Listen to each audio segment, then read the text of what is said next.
All India Radio presents Morning News.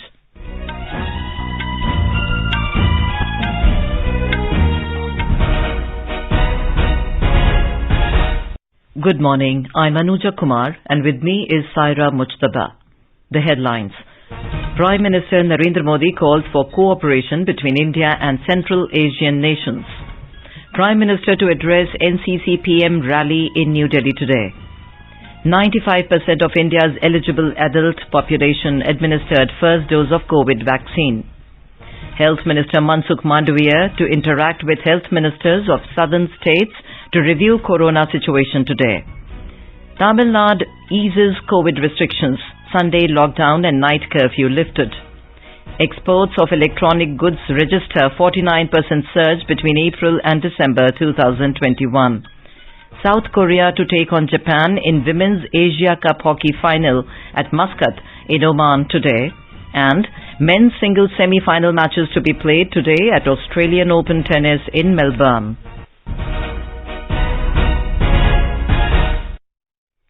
As the number of COVID-19 cases is rising fast in several parts of the country, we appeal to our listeners to be vigilant and to get fully vaccinated and help others, including children between 15 and 18 years, get vaccinated.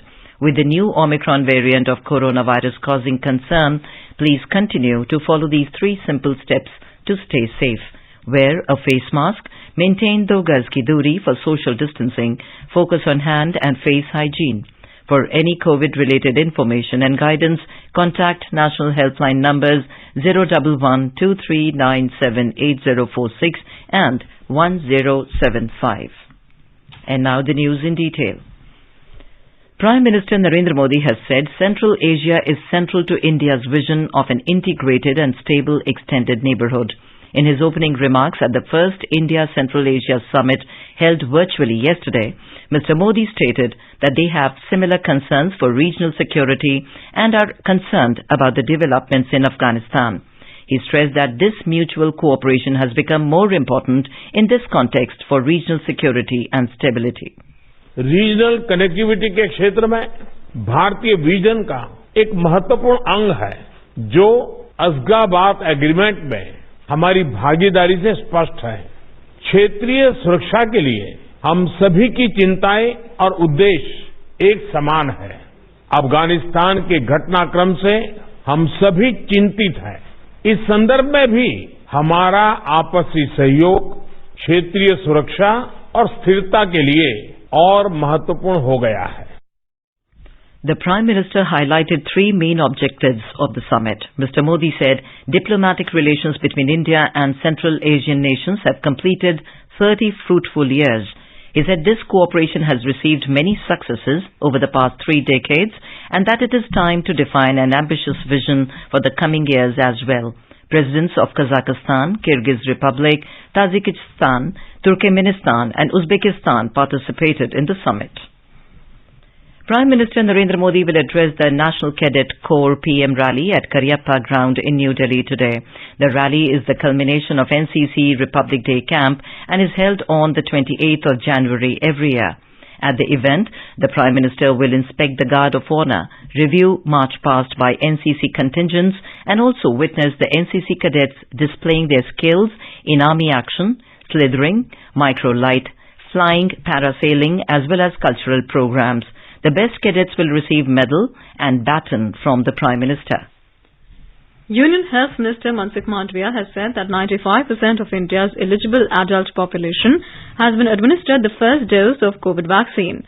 In a tweet, Mr. Mandavia has congratulated the nation for the remarkable achievement. He said, under the leadership of Prime Minister Narendra Modi, the hard work of health workers and public participation, the country was continuously moving forward in its vaccine campaign. Mr. Mandavia will chair a high-level virtual meeting with the health ministers of southern states and union territories today to review the COVID-19 situation. He will also review public health preparedness as well as response measures being taken in the context of the Omicron variant. Health ministers of Andhra Pradesh, Karnataka, Kerala, Telangana, Lakshadweep, Tamil Nadu, Puducherry and Andaman and Nicobar Islands will attend the meeting. The meeting will also be attended by senior health officials. The Home Ministry has asked all states and UTs to issue necessary directions to the concerned authorities for effective management of COVID in the wake of rising cases. Union Home Secretary Ajay Bhalla has written to Chief Secretaries of all states and UTs, saying all states and UTs must observe precautions and not let their guard down. Due to the current COVID wave led by the new variant, Omicron, there has been a rise in the number of cases across the country, and the active cases have increased to over 22 lakh. The letter stated that though the majority of active cases are recovering fast and a low percentage of cases are in hospitals, it is still a matter of concern that 407 districts in 34 states and UTs are reporting a positivity rate of more than 10%. It said there is therefore a need to exercise caution and vigilance. The Union Home Secretary also emphasized that there should be continued focus on the five-fold strategy of test, track, treat, vaccination and adherence to COVID-appropriate behavior. The state enforcement machinery has been asked to strictly enforce the norms of COVID-appropriate behavior like wearing of masks and maintaining safe social distancing in all public areas and gatherings. India's COVID vaccination coverage has crossed 164 crore 35 lakh mark. Union Health Ministry said more than 49 lakh 69,000 vaccine doses were administered yesterday. It said more than 1 crore precautionary doses have been administered to the eligible beneficiaries so far. Health Ministry said that over 93 crore 50 lakh vaccine doses have been administered as first dose and more than 69 crore 82 lakh vaccine doses given as second dose. Tamil Nadu government has eased COVID restrictions in the state as daily cases decline. The state government announced that the night curfew will be lifted from today. Sunday lockdown have also been lifted. The government has decided to reopen physical classes for students of classes 1 to 12 from February 1. However, ban on cultural festivals and political meetings will continue. Hotels and restaurants have been allowed to operate with 50% capacity. Only 100 people will now be allowed at marriage functions, while funerals will be allowed with 50 people. As per the new order, beauty parlors, salons, multiplexes, gyms and clubs are allowed to operate with 50% of the occupancy. BJP has released its third list of 3 candidates for Punjab Assembly elections. Dr. Jagmohan Singh Raju will contest as BJP candidate against Punjab Congress Chief Navjot Sidhu and SAD leader Bikram Singh Majithia in Amritsar East Assembly seat. Earlier yesterday, the party announced a list of 27 candidates for Punjab. Former Union Minister Vijay Sampla will contest from Phagwara Assembly seat. National Commission for Minorities Chairman Iqbal Singh Lalpura will be the BJP candidate from Roopnagar Assembly seat. Meanwhile, the Congress has fielded Ranjit Rane from Poriam Assembly seat in Goa, replacing former Chief Minister Pratap Singh Rane. In Uttar Pradesh, a total of 623 candidates are in the fray for the first phase of the Assembly elections. 58 constituencies spread across 11 districts of western UP will go to polls in this phase on 10th of February. Filing of nominations for the second phase will end today. The second phase of polling in Uttar Pradesh will be conducted on 14th of February in 55 assembly constituencies from 9 districts. Nomination process for the third phase of polling on 20th February is also underway. The process of filing of nominations for the fourth phase began yesterday. A total of 14 nominations were filed on the first day. The last date of filing nominations for this phase is 3rd of February. Scrutiny will be held on 4th of February and the last date of withdrawal of candidature is 7th of February. The fourth phase of polling in Uttar Pradesh will be held on 23rd of February in 59 assembly constituencies spread over 9 districts including 16 ACs reserved for the scheduled castes. In addition, single-phase polling in the 2 states of Goa and Uttarakhand will be held simultaneously. 40 seats in Goa and 70 seats in Uttarakhand will go to polls together in this phase. For this phase, nominations can be filed till today and scrutiny will be undertaken on 29th of January. The last date for withdrawal of names will be 31st of January. The BJP has criticized former Vice President Hamid Ansari for his remarks on cultural nationalism. Talking to media, New Delhi senior party leader and Union Minister Mukhtar Abbas Naqvi condemned his remarks. Mr. Naqvi said it is unfortunate that when the country was celebrating the Republic Day, a person who once occupied important constitutional position was addressing an event organized by a platform that works against India. The minister said the event was organized by a group that had a link with SIMI and ISI. Mr. Naqvi said it would have been better if Mr. Ansari would have spoken about the kind of abuse the minorities face in the country, which sponsors Indian American Muslim Council. Modi bashing की सनक Bharat bashing की साजिश बनती जा रही है। आज जो है वो देश का जो सकारात्मक माहौल है, उससे वो लोग जो लोग के अल्पसंख्यकों के वोटों का शोषण करते थे, उनमें बेचैनी है और वो इस तरह की बातें करके दुनिया में भारत को बदनाम करने की षड्यंत्र साजिश कोई आज से नहीं कर रहे हैं, बहुत दिनों से कर रहे हैं। और जो लोग ये बात करते हैं उनके पास न तर्क है न तथ्य है। You are listening to the morning news on All India Radio. A reminder of the headlines before we move on. Prime Minister Narendra Modi calls for cooperation between India and Central Asian nations. Prime Minister to address NCC PM rally in New Delhi today. 95% of India's eligible adult population administered first dose of COVID vaccine. Health Minister Mansukh Mandavia to interact with health ministers of southern states to review COVID situation today. Tamil Nadu eases COVID restrictions, Sunday lockdown and night curfew lifted. Exports of electronic goods register 49% surge between April and December 2021. South Korea to take on Japan in Women's Asia Cup hockey final at Muscat in Oman today. And men's singles semi-final matches to be played today at Australian Open Tennis in Melbourne. For quick news updates round the clock, follow us on our Twitter handle at AIR News Alert. अपने business को बढ़ाने के लिए लीजिए आकाशवाणी का सहयोग और दीजिए उसे बुलंदियों के पंख। आपका बिजनेस लोकल है या राष्ट्रीय, आकाशवाणी देती है उपभोक्ताओं तक पहुंचने का हर विकल्प। और अब तो आप घर, दफ्तर या दुकान पर बैठे बैठे कर सकते हैं आकाशवाणी के किसी भी केंद्र के लिए विज्ञापनों की बुकिंग। आकाशवाणी के विभिन्न चैनलों पर विज्ञापन देना सुलभ और सस्ता। बुकिंग है तो संपर्क करें 8700014242 पर। 8700014242। Welcome back to the morning news on All India Radio. Commerce and Industry Minister said that electronic goods export has registered a tremendous growth of 49% between April to December 2021. During the same period in the year 2020, $7.4 billion worth of electronic goods were exported, while in 2021, electronic items worth $11 billion were exported. Maximum 18% of the electronic goods items were exported to USA, followed by UAE. The ministry said electronic goods exports touched $1.67 billion in December last year, registering a growth of 33.99% over $1.25 billion logged in December 2020. Mobile phones constitute a major chunk of export. Other items like laptops, tablets, TV, industrial electronics, auto electronics, electronic components, LED lighting, strategic electronics, wearables and hearables, and telecom equipment were also exported.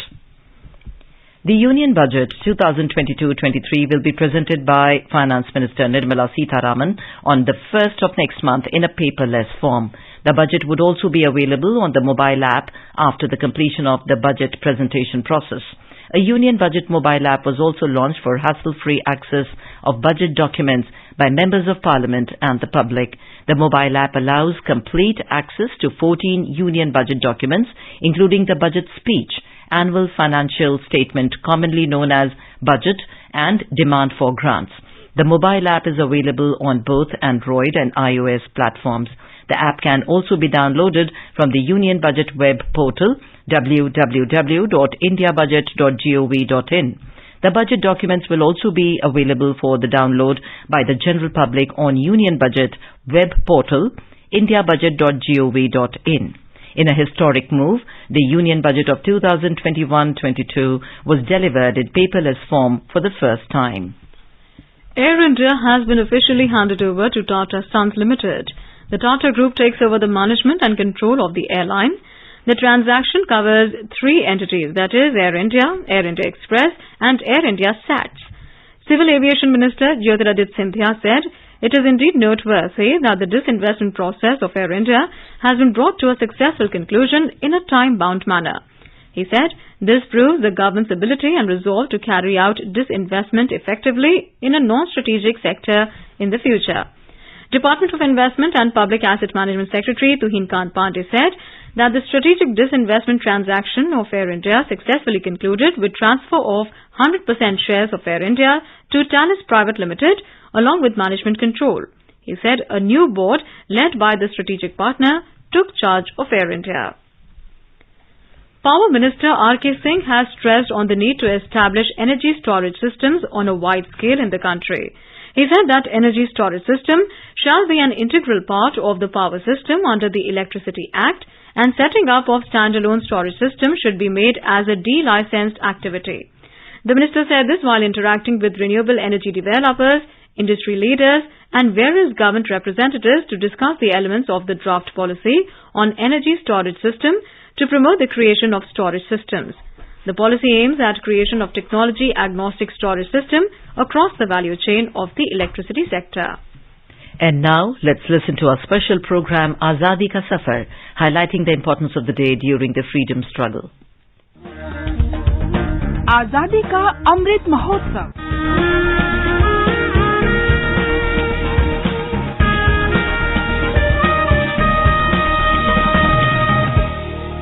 Azadi Ka Safar with AIR News. Birth of a Nation. India's glorious freedom struggle is one of the greatest struggles the modern world has ever witnessed. AIR News brings you a glimpse of this struggle.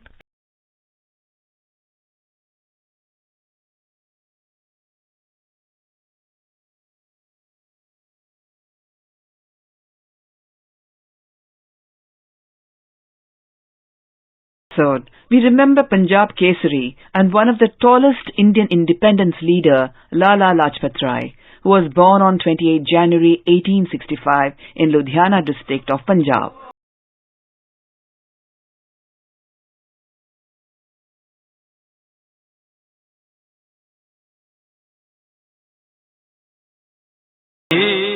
Popularly known as Punjab Kesari, he was one of the three members of the Lal, Bal and Pal triumvirate, which also included Bal Gangadhar Tilak and Bipin Chandra Pal. The trio laid the foundation of the assertive nationalism in the aftermath of the partition of Bengal in 1905 and launched the Swadeshi movement. Under it, British goods and services were boycotted with the aim of crippling the empire economically and regenerating Indian goods and culture.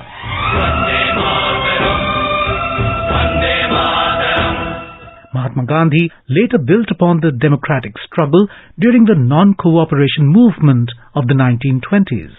Though the two great national leaders, Mahatma Gandhi and Lala Lajpat Rai, had different philosophies in fighting the British imperialism, the two had great respect for each other too. Lala Lajpat Rai, in the course of a letter to Mahatma Gandhi, published in Young India, wrote, "Although I do not fully agree with your line of thought, I am in substantial agreement with your conclusions as to what we should do. Never before have I been more convinced of the futility of attempts to bring about a forcible revolution in India. Secret propaganda and secret societies in the long run end in the demoralization of those who take part in them. I believe that no nation deserves or will win freedom which is not prepared to suffer for it. When I say that, I mean the suffering in pursuit of freedom and not for lack of it. In India, we have plenty of the latter and not sufficient of the former."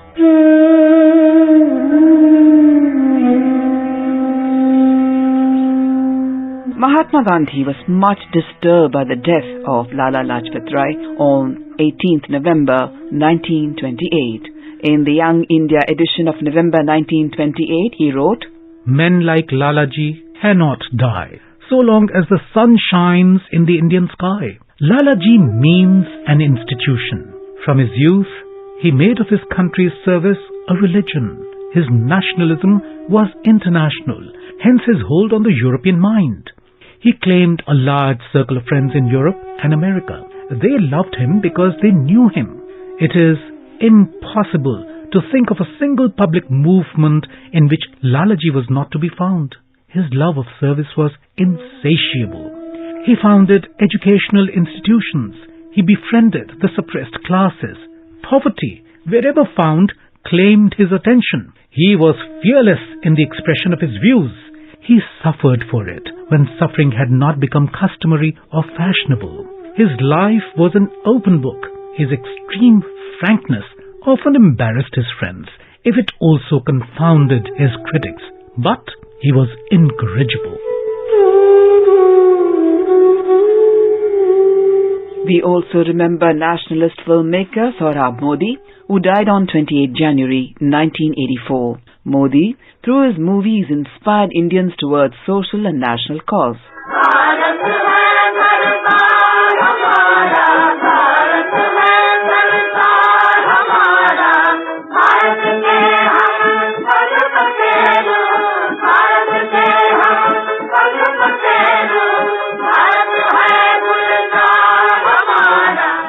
Through his movie Sikandar, Sohrab Modi aroused patriotic feelings and national sentiment. The epic film coincided with a tense political atmosphere in the nation, with the Second World War at its peak and freedom movement gaining ground through Gandhiji's call for civil disobedience. Thus, though Sikandar was approved by the Bombay Censor Board, it was later banned from some of the theatres serving army cantonments. However, the movie's appeal to nationalism was so great and direct, it remained popular for years, and it was revived in Delhi in 1961 during the Indian March into Goa.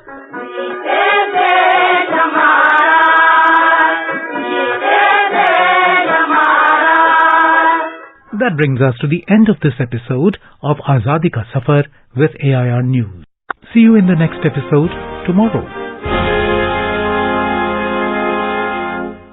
स्वाधीनता आंदोलन के दौरान भारतीय जनमानस को उत्वेलित कर स्वतंत्रता का अलख जगाने और मातृभूमि के प्रति सेवा, समर्पण और त्याग की ज्वाला प्रज्वलित कर देने वाले अमर गीतों पर आधारित विशेष कार्यक्रम आजादी के तराने सुनना न भूलें। FM गोल्ड 100.1 मेगाहर्ट्ज पर प्रत्येक शुक्रवार शाम 4:45 पर परिक्रमा कार्यक्रम के अंतर्गत आजादी के तराने सिर्फ आकाशवाणी पर।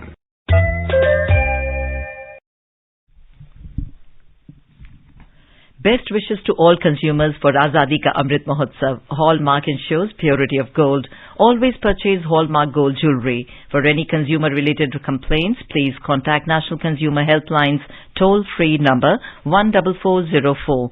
Issued in public interest by Department of Consumer Affairs, Government of India. Jago Grahak Jago. In Assam, two militants outfit, Tiva Liberation Army and United Gorkha People's Organization laid down arms in front of Chief Minister Himanta Biswa Sarma. A total of 77 members of Tiva Liberation Army from various districts of Assam surrendered yesterday. On the other hand, 169 cadres of the United Gorkha People's Organization laid down arms. In Kerala, 4 wagons of a goods train derailed near Aluva railway station last night, disrupting rail traffic. One of the 2 tracks was restored for traffic early this morning. Efforts are on to restore rail traffic on the second line. The train was carrying 42 wagons of cement from Yaranguntala in Andhra Pradesh to Kollam in Kerala. 5 trains, including the Guruvayur-Thiruvananthapuram intercity and the Ernakulam-Kannur intercity, were cancelled following the derailment. The Ernakulam-Pune Express has been rescheduled to begin its journey at 8:15 this morning and will be running 3 hours late. Russia has said it was clear the United States was not willing to address its main security concerns in their standoff over Ukraine, but kept the door open for further dialogue.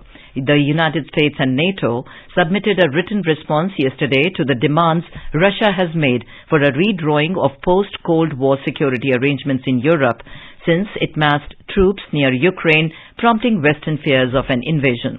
Kremlin spokesman Dmitry Peskov said Moscow needed time to review the response and would not rush to conclusions, but that US and NATO statements describing Russia's main demands as unacceptable did not leave much room for optimism. The nuanced Kremlin reaction made clear that Russia was not rejecting the US and NATO responses out of hand or closing the door to diplomacy. US Undersecretary of State for Political Affairs Victoria Nuland has said the United States hoped Russia would study what Washington had offered and come back to the table. The Russian Foreign Ministry said the best way to reduce tensions was for NATO to withdraw forces from Eastern Europe, but also sought to quash fears of an invasion. On to sports now. South Korea will take on Japan in the final of Women's Asia Cup Hockey at Muscat in Oman today. South Korea entered the final, beating defending champions India 3-2, while Japan defeated China 2-1 to enter the final. India will play China in the third-fourth place playoff match today. In Australian Open tennis, second seed Daniil Medvedev will take on fourth seed Stefanos Tsitsipas, while world number 7 Matteo Berrettini will lock horns with 20-time Grand Slam champion Rafael Nadal in men's singles semi-finals in Melbourne today. In women's singles final, top seed Ashley Barty will take on Danielle Collins tomorrow. Yesterday, Barty defeated Madison Keys 6-1, 6-3, while Danielle Collins stunned Poland's Iga Świątek with 6-4, 6-1 victory. Barty is the first Australian woman to reach the singles final of her home Grand Slam tournament since Wendy Turnbull in 1980. And now let us take a look at the weather forecast for today. Srinagar will have partly cloudy sky. Temperature will hover between -1 and 11 degrees Celsius. Jammu will have mainly clear sky. Minimum temperature was 6 degrees Celsius, while the maximum will be around 19 degrees. Leh is likely to witness generally cloudy sky. Minimum and maximum temperature will hover between -14 and -2 degrees Celsius. Gilgit will have partly cloudy sky. Temperature will hover between 3 and 13 degrees Celsius. Muzaffarabad will have partly cloudy sky becoming generally cloudy towards afternoon or evening or night. The minimum temperature was 4 degrees Celsius and maximum will be around 17 degrees. National capital Delhi is likely to have shallow fog. The temperature will vary between 6 and 19 degrees Celsius. Mumbai will have mainly clear sky. Minimum temperature was 19 degrees Celsius, while the maximum is expected to be around 30 degrees. Chennai is likely to have generally cloudy sky with light rain. Temperature will vary between 23 and 31 degrees Celsius. Kolkata will have mainly clear sky. City observed minimum temperature of 12 degrees Celsius and a maximum of around 21 degrees. Bengaluru will have fog or mist in the morning and partly cloudy sky later. Minimum temperature was 18 degrees Celsius and maximum will be around 28 degrees. Hyderabad had fog and mist in the morning and mainly clear sky later. Imphal will have generally cloudy sky with 1 or 2 spells of rain or thunder showers.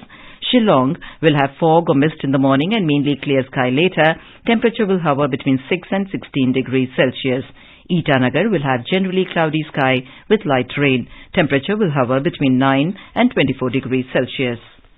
And now an overview of today's newspapers. All the dailies have referred the homecoming of Air India to the Tata hangar. The Indian Express says its handover complete. Air India returns to Tata home after 69 years. At Central Asia meet, PM talks of 30-year plan on trade connectivity, writes the Tribune. Hindustan Times headline cites government considers direct welfare transfer, job guarantee scheme for urban poor in budget. Economic Times reports pay hikes may go back to pre-COVID levels, spurred by the great resignation wave. As COVID cases are plateauing, Delhi lifts COVID curves on markets, cinemas, eateries can run at 50%, reports the Pioneer. The paper adds, night curfew to continue, call on reopening schools in next meeting. As a homage to freedom fighters and to instill Desh Bhakti, 115 feet high tricolors come up at 75 spots in the national capital, writes the Times of India. And finally, the Hindu mentions about the captain of India's 1964 Tokyo Olympics gold medal winning hockey team passing away at the age of 92 under the headline, Hockey legend Charanjit Singh passes away. And now, before we end the bulletin, the headlines once again. Prime Minister Narendra Modi calls for cooperation between India and Central Asian nations. Prime Minister to address NCC PM rally in New Delhi today. 95% of India's eligible adult population administered first dose of COVID vaccine. Health Minister Mansukh Mandavia to interact with health ministers of southern states to review COVID situation today. Tamil Nadu eases COVID restrictions. Sunday lockdown and night curfew lifted. Exports of electronic goods register 49% surge between April and December 2021. South Korea to take on Japan in Women's Asia Cup Hockey Final at Muscat in Oman today. And men's singles semi-final matches to be played today at Australian Open Tennis in Melbourne. For details of these stories and more, log on to our website www.newsonair.gov.in and News on AIR app. And with that, we end the morning news. Have a nice day.